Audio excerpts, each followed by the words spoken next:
నిజామాబాద్ జిల్లా కేంద్రంలో ఏటీఎం దొంగలు రెచ్చిపోయారు. గంటల వ్యవధిలో 2 ఏటీఎంల్లో చొరబడి 30 లక్షలకు పైగా నగదు చోరీ చేశారు. గ్యాస్ కట్టర్తో ఏటీఎం తెరిచే క్రమంలో మంటల్లో కొంత నగదు కాలి బూడిదైనట్లు పోలీసులు గుర్తించారు.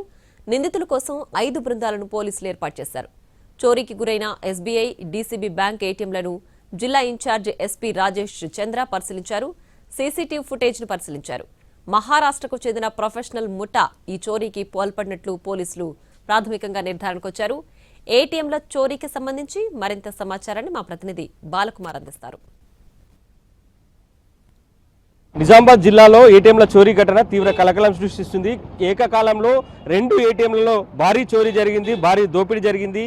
క్లూస్ టీం కూడా కొద్దిసేపటి క్రితం వచ్చి ఆధారాలు అయితే సేకరించారు. మనం చూడొచ్చు, ప్రస్తుతం మనం వర్ణి రోడ్ వద్ద ఉన్నాం. ఇక్కడ ఎస్బీఐ ఏటీఎంలో భారీ చోరీ జరిగింది. దుండగులు మహారాష్ట్రకు సంబంధించిన దుండగులుగా పోలీసులు అయితే అనుమానిస్తున్నారు. మా ప్రొఫెషనల్ దొంగలుగా గుర్తించారు. ఇప్పటికే సీసీ ఫుటేజ్ ద్వారా నిందితుల కోసం వేట అయితే కొనసాగుతుంది. ప్రస్తుతం మనం ఎస్బీఐ ఏటీఎం దగ్గర ఉన్నాం. ఎస్బీఐ ఏటీఎంలో చొరబడ్డ దొంగలు గ్యాస్ కట్టర్తో ఏటీఎం యంత్రాన్ని పూర్తిగా ధ్వంసం చేశారు. ఈ క్రమంలోనే దాదాపు ఎస్బీఐ ఏటీఎంతో పాటు వినాయక్ నగర్ దగ్గర ఉన్న మరో ఏటీఎంలో కూడా చోరీకి పాల్పడ్డారు. 30 లక్షల నగదు దోపిడీకి చేసినట్లు కూడా పోలీసులు ఇప్పటివరకు అయితే ప్రకటించారు. అయితే మిగతా కొంత నగదు మాత్రం గ్యాస్ కట్టర్తో నగదు దోపిడీ చేస్తున్న క్రమంలో అదంతా కూడా ఖాళీ బూడిదైనట్లయితే చెప్తున్నారు. అది నగదు ఎంత ఉందనేది ఇంకా బ్యాంక్ అధికారులు అయితే స్పష్టంగా చెప్పడం లేదు. ఇప్పటివరకు అయితే పోలీసులు చెప్తున్న ప్రకారం దాదాపు 30 లక్షల నగదు అయితే దోపిడీకి గురైంది 2 ఏటీఎంలలో. ప్రస్తుతం ఎస్బీఐ ఏటీఎం వద్ద దాదాపు 10 లక్షల నగదు ఇక్కడికి వెళ్ళి ఎత్తుకెళ్ళినట్లు పోలీసులు చెప్తున్నారు. ఇక వినాయక్ నగర్ వద్ద ఉన్న మరో ఏటీఎంలో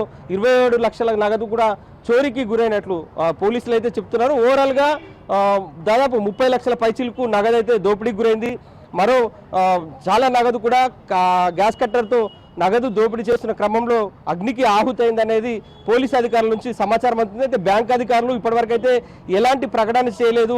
ఎంత నగదు ఇందులో ఉందనేది ఇప్పటికైతే స్పష్టంగా చెప్పలేకపోతున్నారు. ఏటీఎం మెయింటెనెన్స్ ప్రైవేట్ ఏజెన్సీలకు ఇచ్చారు. ప్రైవేట్ ఏజెన్సీలు వచ్చి అందులో ఎంత నగదు ఉందనేది చెప్తే కానీ పూర్తి సమాచారం లేదు. ఇప్పటివరకు అయితే ప్రాథమికంగా అందుతున్న సమాచారం ప్రకారం ఇటు పోలీసు అధికారులు సేకరించిన వివరాల ప్రకారం అయితే 2 ఏటీఎంలలో కలిపి 30 లక్షల నగదు దోపిడీకి గురైంది అనేది చెప్తున్నారు. వీళ్ళంతా కూడా ప్రొఫెషనల్ దొంగలు. ఏటీఎంలనే టార్గెట్ చేస్తూ ఏటీఎంలనే చోరీకి చేస్తారు.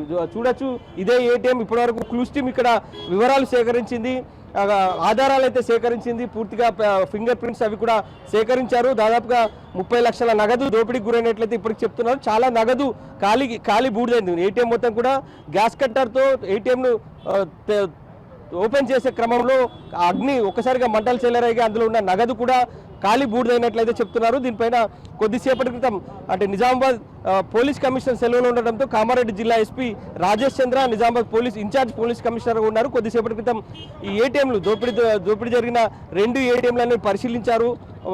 అధికారులకైతే పలు సూచనలు చేశారు.